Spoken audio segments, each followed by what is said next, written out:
Nobody expected the storm to break this fast.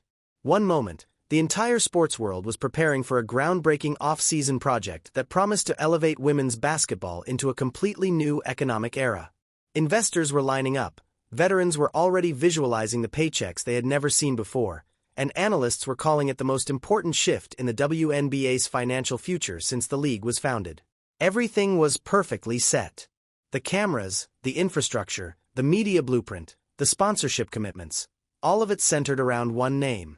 And then, without warning, the league's brightest new star looked at the future everyone else had been counting on, and simply said no. That single refusal sent a wave of panic, anger, and disbelief across locker rooms, boardrooms, and social media feeds worldwide. Caitlin Clark, the most talked-about rookie in modern basketball history, the player whose name alone tripled ratings and reshaped an entire season, turned down the opportunity that insiders had labeled the golden ticket. It wasn't just a stunning move, it was the kind of decision that exposes everything bubbling beneath the surface. The resentment, the inequalities, the generational tension, and the internal fractures the league has tried desperately to hide for years. What makes the moment so explosive is that it didn't come from a veteran who already earned millions overseas. It didn't come from a superstar in her prime who had nothing left to prove. It came from the rookie who was supposed to be the league's engine, the centerpiece, the one whose presence transformed empty arenas into sold-out spectacles. The person everyone assumed would jump at the chance to anchor the next major evolution of women's basketball. Instead, she walked away, leaving the rest of the league scrambling to understand whether this was exhaustion, self-preservation, or something far more controversial. Behind the scenes, frustration ignited instantly. Quiet conversations turned into heated discussions. Group chats exploded. Agents made emergency calls. And inside the Phoenix Mercury camp, one name rose louder than the rest: Sophie Cunningham.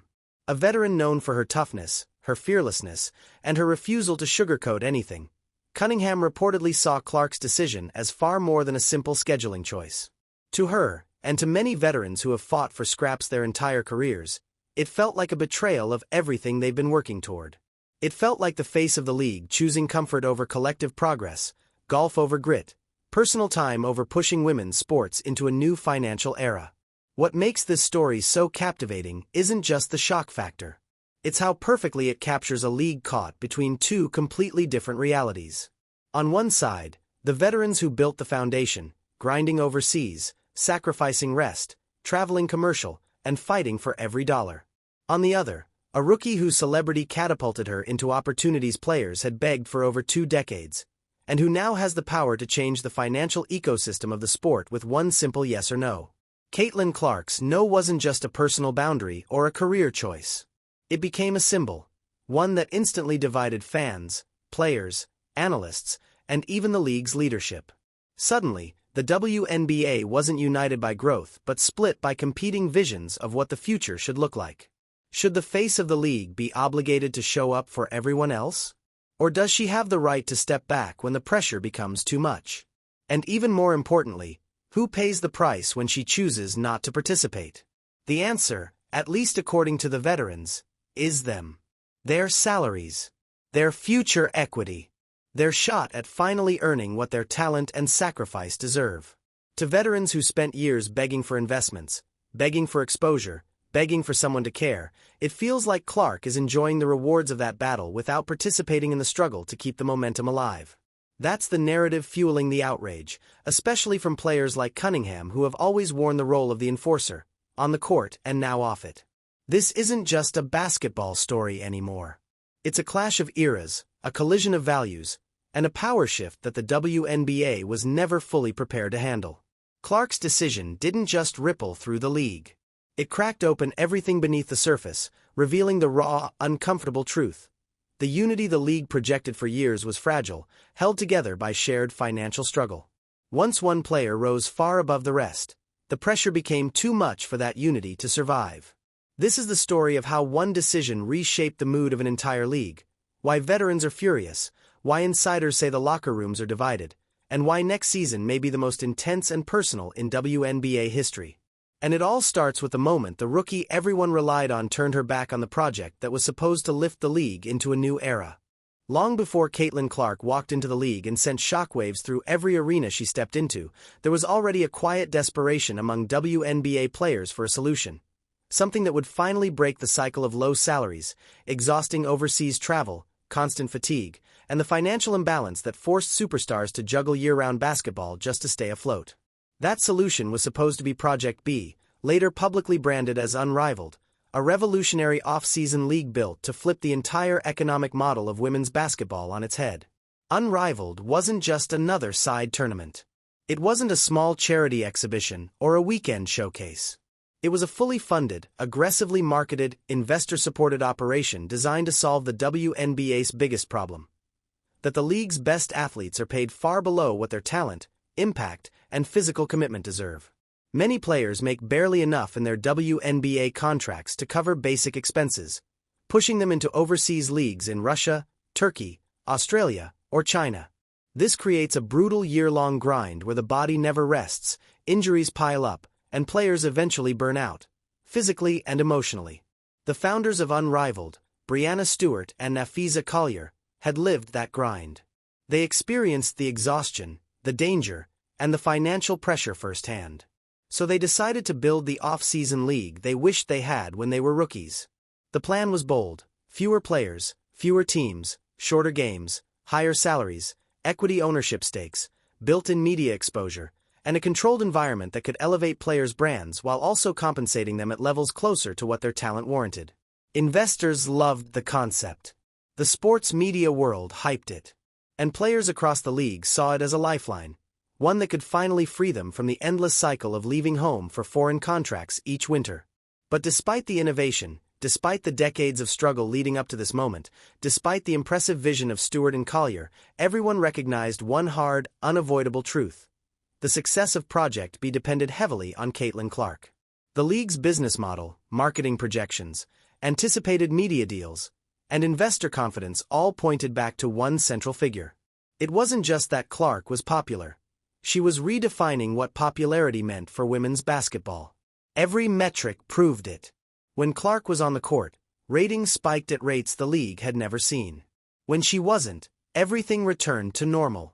Merchandise sales, ticket demand, social media engagement, search trends, sponsorship inquiries, every curve shot straight upward the moment Clark entered the WNBA ecosystem.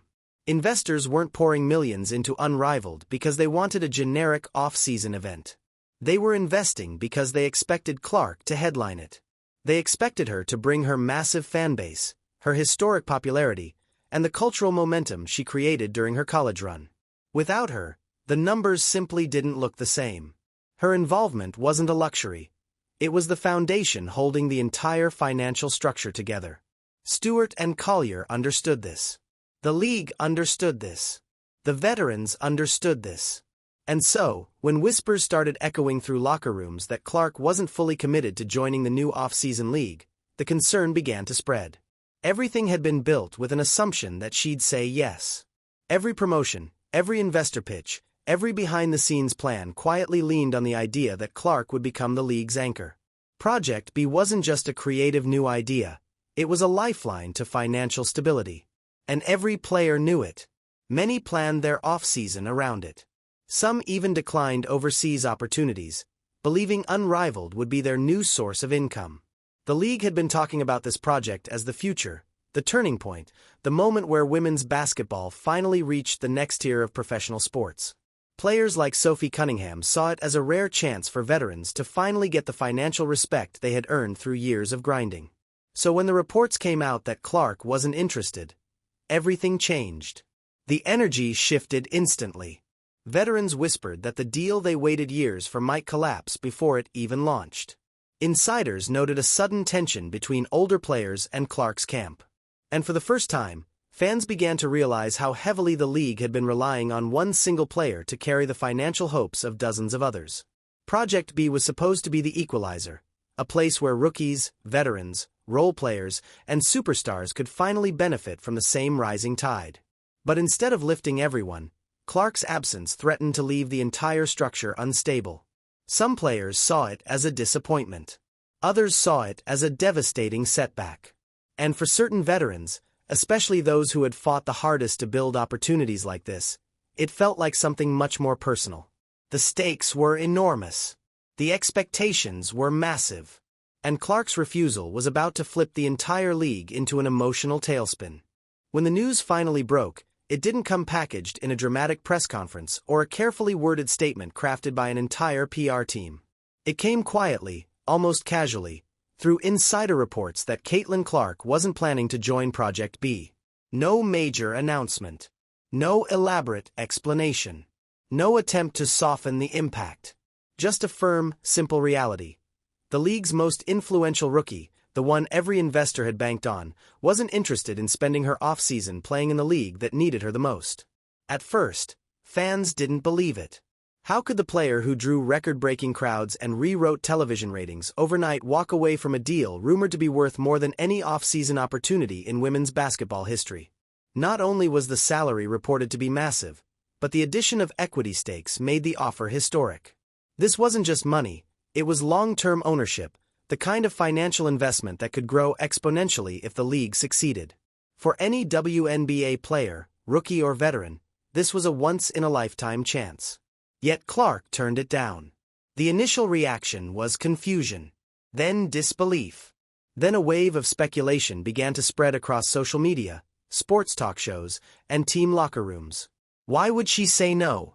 Why walk away from what many players viewed as a financial breakthrough for the entire sport? Very quickly, a narrative emerged.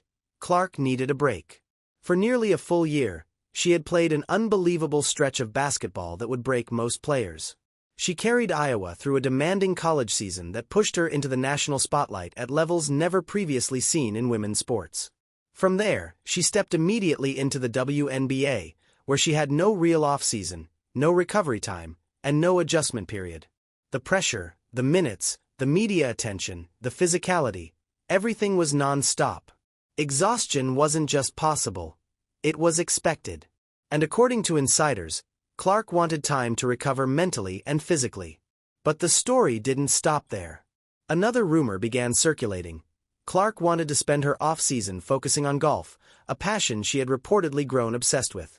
Whispered reports suggested she planned to train seriously, participate in pro-am tournaments, and take advantage of opportunities far removed from the constant grind of basketball. For someone who had been playing basketball nearly year-round since childhood, the idea of exploring another sport seemed appealing. To casual fans, this made sense. Everyone deserves a break. Everyone deserves to explore interests outside their profession. But within WNBA circles, this explanation ignited frustration like gasoline hitting an open flame. Because for most veterans, golf in the off-season isn't even a fantasy. It's not financially possible. They spend their winters grinding overseas to make a livable income. Their bodies never get the rest they need. Their schedules never breathe. And here was Clark, the most popular player in the league, saying she needed time off while also having the financial freedom to pick up another sport entirely. It wasn't just a personal choice. It was a reminder of the enormous gap between her reality and everyone else's. Her decision landed hardest on players who had counted on Unrivaled not just as an opportunity, but as a necessity. They saw Clark walking away from a project designed to help all players earn more, train safely, and stay in the spotlight. To them, her no wasn't just a break. It was a massive setback. It was money lost. It was momentum lost. It was a blow to the movement Stewart and Collier had built from the ground up. Inside some locker rooms, tempers rose. Veterans privately questioned why Clark would pull out of the very project intended to fix the pay issues she herself benefited from exposing. They wondered why the face of the sport felt no obligation to help elevate everyone else alongside her. Some interpreted her silence as indifference. Others saw it as entitlement. And for players who had spent a decade begging for investment, Clark's choice looked like she was receiving the benefits of their sacrifice without participating in the effort to secure those benefits long-term. When Clark's camp finally offered a vague explanation, focusing on rest and mental health, it didn't soothe the resentment. If anything, it made it worse. Because while Clark could afford rest, veterans couldn't. While Clark could afford to explore new interests, veterans didn't have that privilege. The imbalance became clearer than ever, and the frustration louder than before. What made everything even more tense was Clark's lack of follow-up. There was no expanded explanation, no comprehensive interview, no attempt to address the concerns of the veterans who felt blindsided. She walked away and kept walking. She didn't try to shape the narrative. She didn't try to smooth the backlash. Whether she meant to or not, her silence translated into something that felt like dismissal. And in the background of all this frustration, one player's voice was becoming harder and harder to ignore. One player who had already tangled with Clark on the court. One player who embodied the grind and fought for every paycheck, every minute, every loose ball. Sophie Cunningham. For months, the tension between Caitlin Clark and Sophie Cunningham simmered quietly beneath the surface, disguised as competitive fire, brushed off as physical basketball, and labeled by commentators as good for the game. But anyone who watched their matchups knew there was something deeper brewing. Every shove, every hard screen, every stare down, every subtle comment that slipped through a microphone pointed to a rivalry that had absolutely nothing to do with simple basketball mechanics. And when Clark turned down Project B, that simmering tension snapped into something sharper, something personal. To understand why Cunningham was the first veteran linked to frustration over Clark's decision, you have to understand who Sophie is in the WNBA ecosystem. She isn't a superstar with multi-million-dollar endorsements. She isn't a player who entered the league with hype powerful enough to move national TV schedules. She isn't treated like a celebrity everywhere she goes. Sophie Cunningham represents the exact opposite. She represents the grind that built the league. She represents the players who clawed their way into starting rotations, the ones who impact the game through bruises and hustle rather than headlines and sponsorship numbers. Cunningham's reputation didn't come from flashy moves or viral highlight reels. It came from outworking people, diving on the floor, taking hits, delivering hits, making opponents uncomfortable. She built her career by doing everything nobody else wanted to do. She embraced the role of the enforcer, the villain, the one who wouldn't back down no matter who was in front of her. And in a league trying to find its footing in the national spotlight, she became the gritty counterbalance to the polished newcomers who entered with massive fan bases and lucrative brand deals. So when Caitlin Clark arrived, bringing record-breaking attention, corporate backing, private flights, and security escorts, players like Cunningham felt the shift immediately. For the first time in years, the spotlight wasn't on the veterans who had built the league's foundation. It was on a rookie who had never played a single WNBA game before the cameras turned her into the unquestioned face of the league. That alone already created tension. Because while Clark's rise meant more exposure for everyone, it also meant that veterans found themselves overshadowed in their own league by a newcomer who was breaking barriers before she had broken a sweat. But the real spark came on the court. In every Fever versus Mercury matchup, you could feel the temperature rise. The physicality between Cunningham and Clark didn't feel like typical rookie initiation. It felt like a battle for territory. A message. A reminder. Cunningham wasn't just testing Clark's toughness. She was asserting that the WNBA belonged first to the players who had sacrificed for years, not the rookies who entered with celebrity treatment. Her screens were harder when Clark was involved. Her closeouts were sharper. Her trash talk was louder. She knew exactly how Clark's fanbase viewed her, as the villain, the hater, the enemy, and she leaned into it with full force. So when Clark declined Project B, it was like pouring gasoline over a fire that had already been burning since opening night. Because to Cunningham, Clark's decision didn't look like self-care, it looked like a refusal to contribute to the very thing veterans had been fighting for: financial stability, league growth, and long-term respect for women's basketball.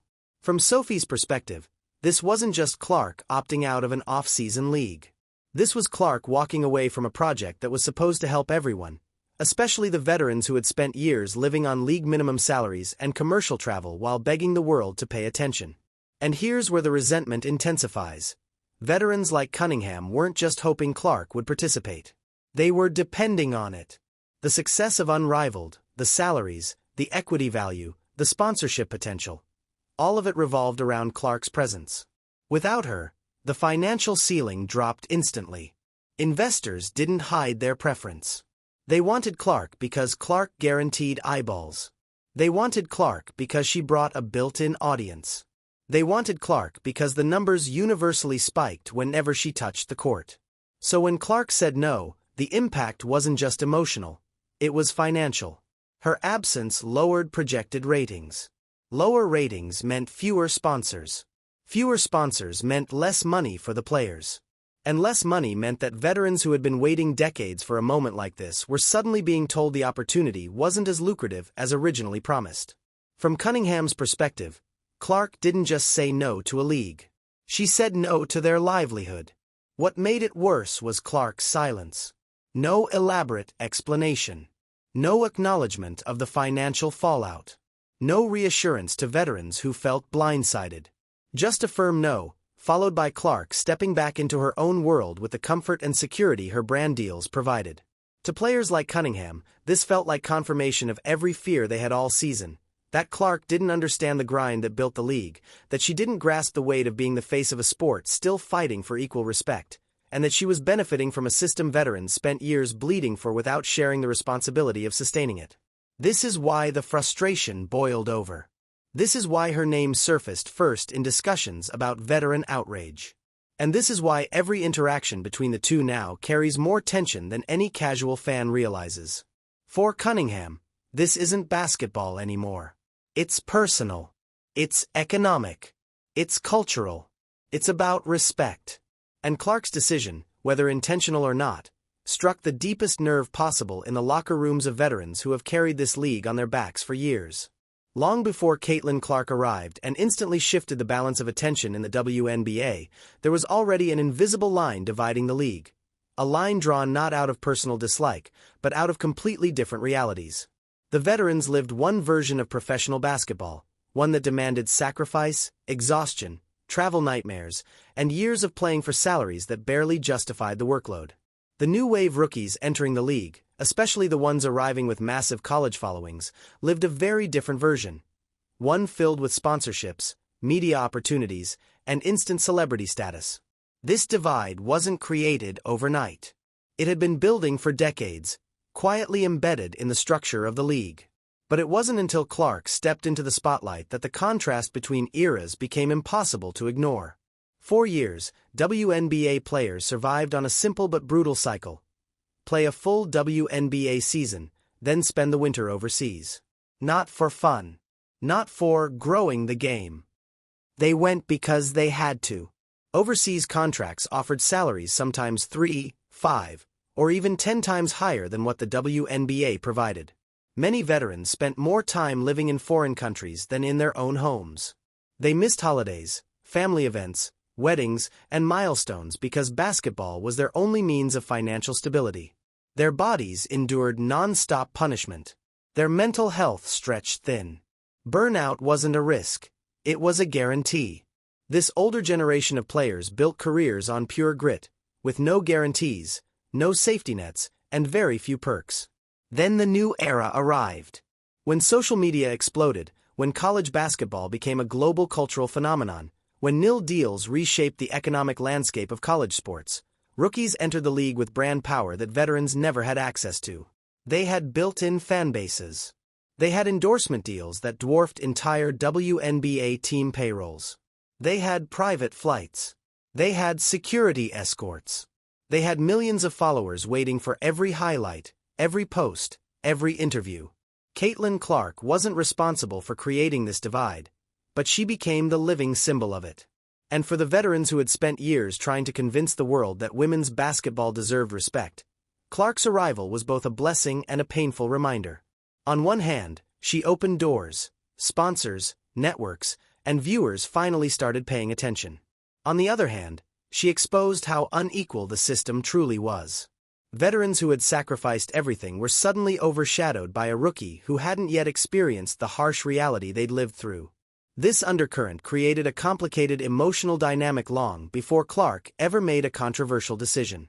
Some veterans saw her rise as a positive shift. Others felt quietly pushed aside. Many were caught somewhere in the middle, grateful for the exposure, but frustrated by how quickly the narrative surrounding the league changed. And in that environment, Clark's decision to walk away from Project B didn't land as a simple scheduling choice. It landed as a symbol of the divide widening. Veterans saw a rookie exercising a level of freedom and choice they had never been afforded. They saw someone with the privilege to say no to an opportunity that the rest of the league desperately needed. What made everything even more complicated was the perception that Clark's success insulated her from the struggles veterans faced. While many players were juggling bills, negotiating overseas contracts, and trying to find ways to build supplemental income, Clark was signing deals with Nike, State Farm, and Gatorade. Those deals created a financial cushion so large that she could comfortably take months off without worrying about lost income. Most WNBA players couldn't do that even in their dreams. This is where the emotional weight of Clark's no began to grow. The veterans didn't see her absence as selfish because she wanted rest. They saw it as something deeper, something that reinforced the idea that the league's future was being built around one person while everyone else fought to simply survive the system that shaped them. To the veterans, Clark's decision served as a reminder of just how much the sport had changed, and how the glory of the new era was not evenly distributed. It highlighted the gap between star power and structural support, between fame and financial need, between hype and hard reality. Players like Sophie Cunningham represent the generation that built the WNBA through sweat, travel, sacrifice, and relentless effort.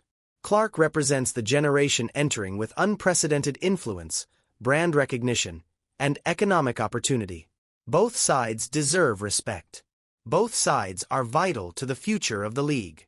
But when their realities collide, as they did with Clark rejecting Project B, the result isn't peaceful disagreement.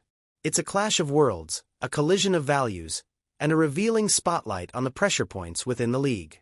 This divide isn't about jealousy. It's not about personal animosity.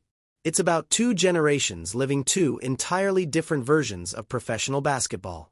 And when Clark stepped away at a moment the veterans believed was critical for everyone's financial future, the underlying tension broke through the surface, louder and sharper than ever.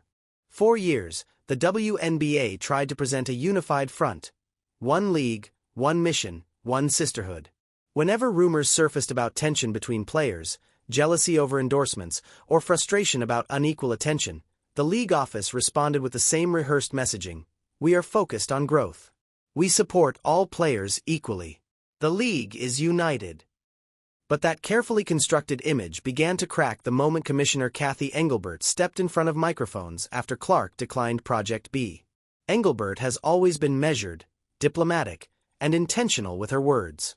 She rarely feeds controversy, and she almost never acknowledges internal conflict, especially when it involves star players.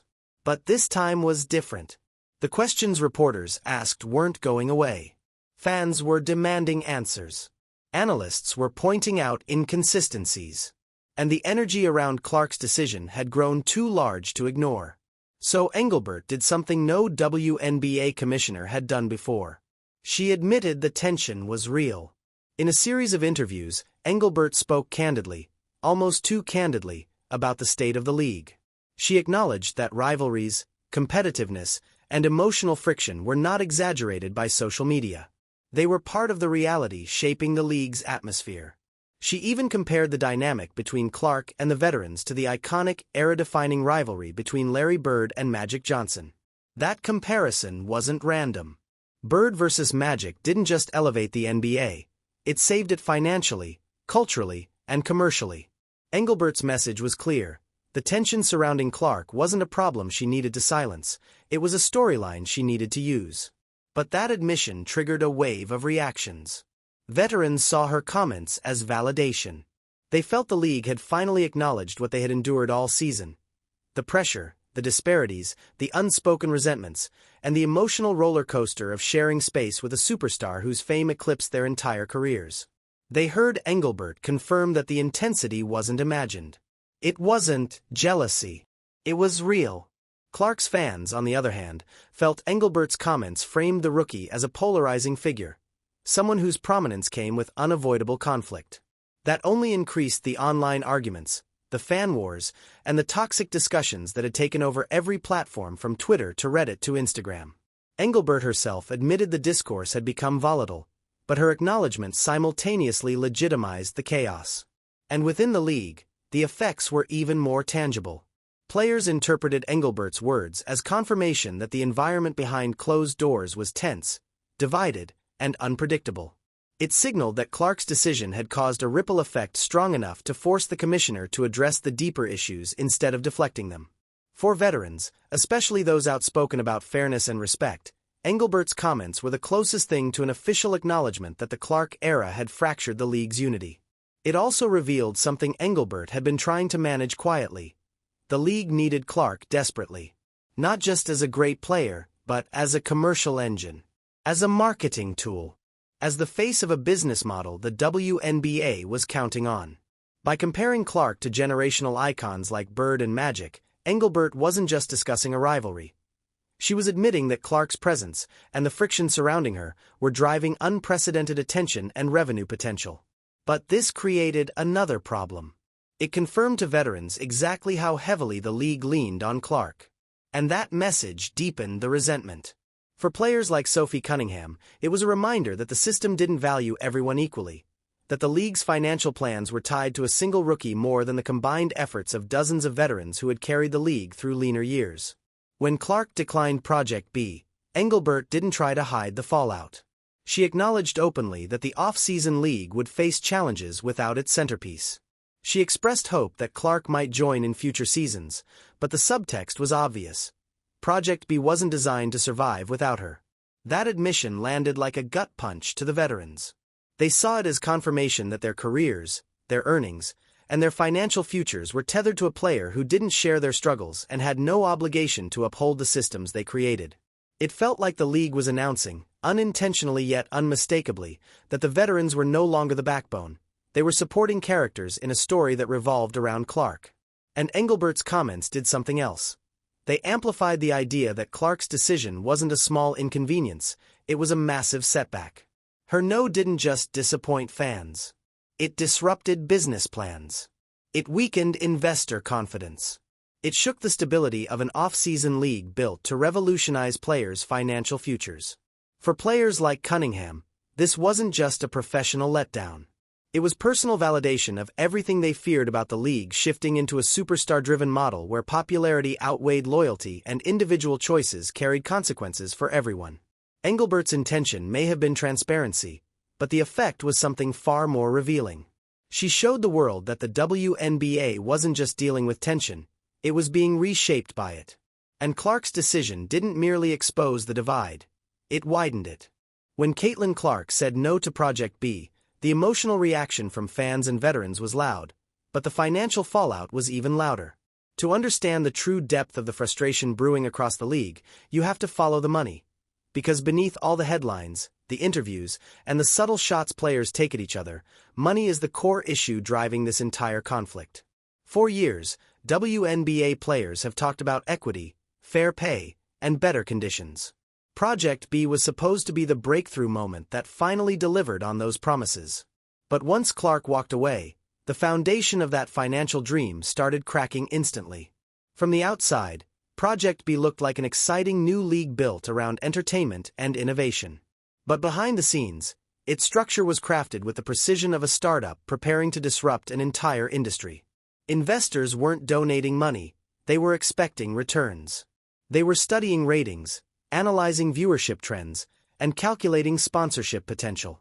And every single model, every projection, every revenue forecast circled back to one unavoidable fact. Caitlin Clark was the biggest economic driver in women's basketball. Her games broke attendance records. Her highlights dominated social media. Her merchandise outsold veterans who had been in the league for a decade. Every network wanted her on their broadcasts because she guaranteed viewership spikes. When Clark stepped on the floor, the numbers tripled. When she sat, they dropped back to standard levels. To investors, that wasn't just interesting, it was essential. Without Clark, Project B's financial ceiling dropped so low that the math no longer made sense.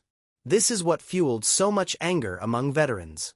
They weren't just upset emotionally, they were upset because Clark's absence literally meant less money in their pockets. Let's break it down clearly. 1. Lower ratings, smaller media deals. TV networks negotiate based on projected audience size. Clark's presence would have guaranteed higher viewership, which translates to bigger checks. Without her, networks reduce their offers. That immediately slashes revenue. 2. Smaller audience, fewer sponsorships. Brands don't sponsor leagues for fun. They want visibility. Clark is the face of the sport. Without her, sponsorship interest cools. Fewer sponsors mean fewer dollars flowing to the league and its players. 3. Lower revenue, reduced salaries. Project B promised some of the highest paychecks in women's sports history. But those salaries were based on projections, including Clark's star power. Remove her, and those paychecks shrink. 4. Equity value drops. This part stung veterans the most. Project B offered equity shares. Equity only holds value if the league grows. Without Clark raising the valuation, those shares, something players hoped could secure long-term financial stability, lose value. Sophie Cunningham wasn't exaggerating when she viewed Clark's choice as a financial blow. In a literal, measurable sense, Clark's decision took money away from dozens of players who were counting on Project B to finally give them a financial cushion they'd never had. Veterans see this as more than an inconvenience. They see it as Clark directly reducing their earning potential, even if that wasn't her intention. And the harshest part? They know Clark can afford to walk away. Her Nike deal alone is worth far more than what Project B could pay her. She doesn't need the off-season income. She doesn't need the exposure. She doesn't need the equity. She's already financially secure in ways most WNBA players can't even imagine. That reality deepened the sting of her decision. For players who depend on these opportunities, Clark's no felt like a reminder that she lived in a different world, insulated from the financial pressures that shaped the careers of almost every other woman in the league. To the veterans, Project B wasn't about luxury. It was about survival. That's why frustration grew so quickly. They saw Clark stepping away not just as a personal choice, but as a choice that carried consequences for everyone except her. And when reports surfaced that she didn't decline because of injury or exhaustion alone, but because she wanted to spend her off-season developing her golf game, that rumor poured salt into a wound already throbbing with financial tension. For veterans who sacrificed everything for basketball, who spent years flying commercial, sleeping on buses, and missing family events while playing in foreign countries just to make ends meet, Clark picking golf over a league designed to help them didn't feel like self-care. It felt like abandonment. It felt like she was taking the benefits of the sport's growth without helping sustain it for the people who built it. The veterans have always believed that every player who rises to the higher financial tier has a responsibility to help lift those below it. Clark's decision, fair or not, was interpreted as a refusal to do that. And it's the money, more than anything else, that made the divide impossible to ignore. As soon as insiders revealed that Caitlin Clark wasn't joining Project B, fans and analysts scrambled for explanations. Some assumed she needed rest after an exhausting year. Others believed she wanted to avoid injury. But then a new rumor surfaced, one that ignited emotions across the league faster than any on-court rivalry ever could.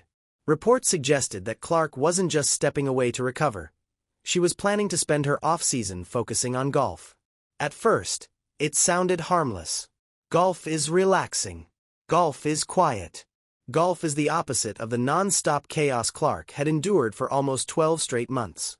But inside WNBA locker rooms, the rumor didn't read as harmless at all. It felt symbolic. It felt disrespectful. And for many veterans, especially those who had been fighting for financial stability their entire careers, it felt like the ultimate slap in the face. Because here's the reality. Most WNBA players don't have the luxury to pick up a new sport in the off-season. They aren't financially secure enough to take months off. They aren't flying to charity pro-am tournaments or booking tee times at top-tier courses. They aren't signing endorsement deals so massive that basketball income becomes optional. For the vast majority of players, the off-season isn't rest, it's survival. They have to play overseas. They have to earn whatever additional income they can. They have to push their bodies until they break, because without it, they can't pay their bills. So when reports suggested that Clark would spend her winter on lush green courses while the veterans spent theirs sweating through workouts and preparing to build Project B from the ground up, the optics were brutal. It wasn't just that she said no, it was why she said no. And in a league built on sacrifice, Clark choosing golf over basketball sent the message that she didn't share the same struggles as everyone else. Fans saw it one way: Clark deserved a break. Veterans saw it another way: Clark had the privilege to take a break because she lived in a different financial universe. The contrast was painful. Veterans remembered sleeping in cramped overseas apartments, dealing with language barriers, and playing schedules so dense they barely had time to breathe.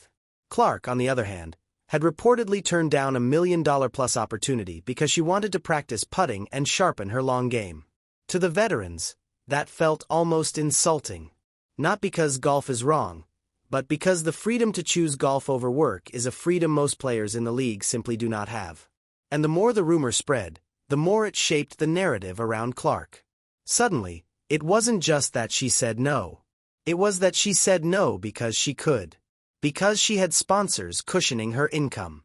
Because she had media protection. Because she had a fan base so massive that anything she did, basketball-related or not, would receive positive attention. In the eyes of many WNBA veterans, Clark wasn't playing by their rules. She was playing by rules that didn't exist until she arrived. Sophie Cunningham, whose entire career was built on hustle, grit, and earning every inch of respect she had, reportedly saw the golf rumor as absolute confirmation of the entitlement she believed Clark carried. Sophie spent her off-seasons grinding in the gym, recovering from bruises, rebuilding her strength, and preparing for the next battle. The idea that Clark would rather refine her swing on a golf course than help elevate a league built for players like her? That struck a nerve so deep that it immediately amplified the tension already simmering between them. And then there was the optics problem. The one the league office knew would spiral the moment Clark posted anything related to golf online. Imagine the image. Veterans drenched in sweat, training relentlessly in the Miami heat for Project B, while Clark uploads a serene photo of a golf course overlooking the ocean. The contrast would go viral instantly. It would fuel criticism. It would create narratives the league could never control. And it would reinforce the idea that Clark lived in a bubble, shielded from the practical realities her peers faced every day. That's why the golf rumor was such a flashpoint. It wasn't about Clark enjoying another sport. It was about everything that golf represented: freedom, financial stability, privilege, and independence. It showed that Clark had the ability to choose rest in a league where rest is a luxury. It showed that she didn't need basketball year-round to survive. And it showed that she could walk away from opportunities others desperately needed without feeling the financial sting.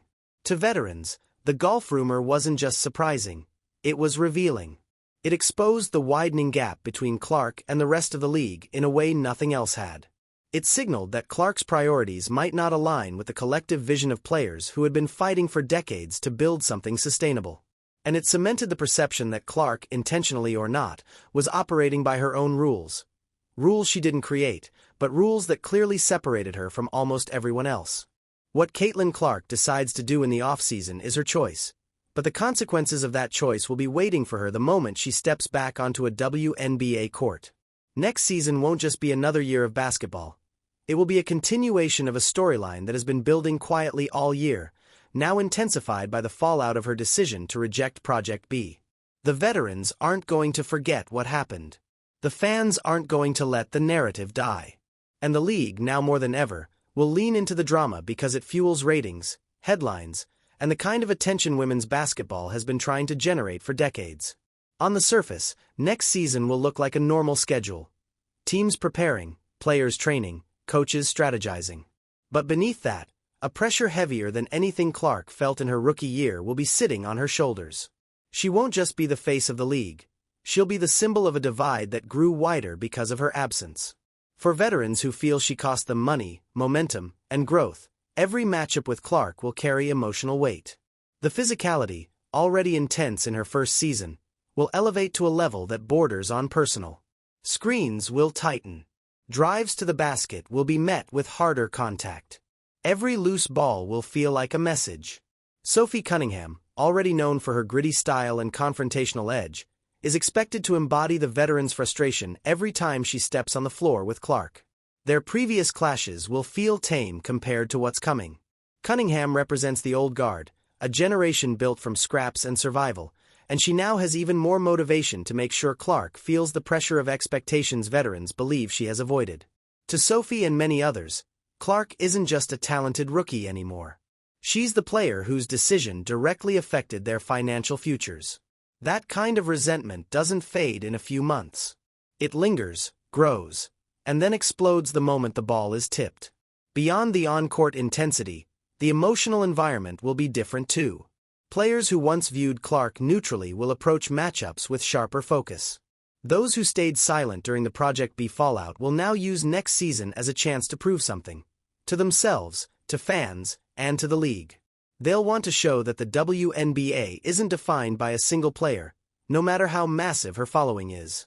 Clark will be targeted not out of hatred, but out of competitiveness and the desire to reclaim ownership of a league some veterans feel is being reshaped around her without their input.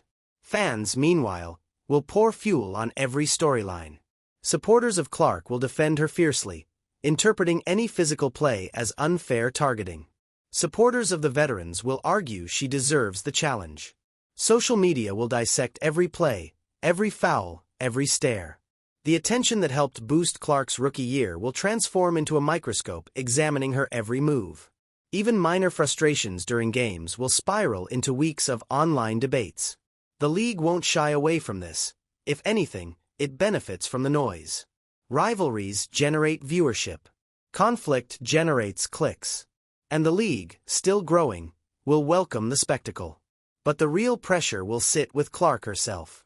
She'll return to arenas where every veteran remembers the financial drop that followed her rejection of Project B. She'll face opponents who believe she has responsibilities she hasn't fulfilled yet.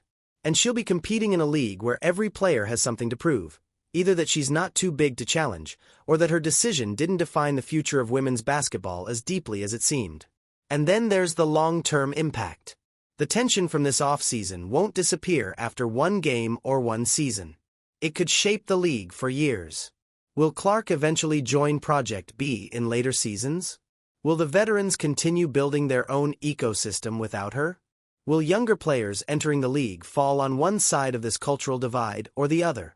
The WNBA is entering a new era where star power, economics, and legacy collide in ways the league has never experienced. What comes next won't just be basketball. It will be a test of leadership, unity, and resilience. For Clark, for the veterans, and for the league as a whole. And as all of this brews, one truth remains clear. No matter how quiet Clark stays, the veterans won't be quiet next season. Not on the court. Not in the media. Not in the locker rooms. The storm isn't coming.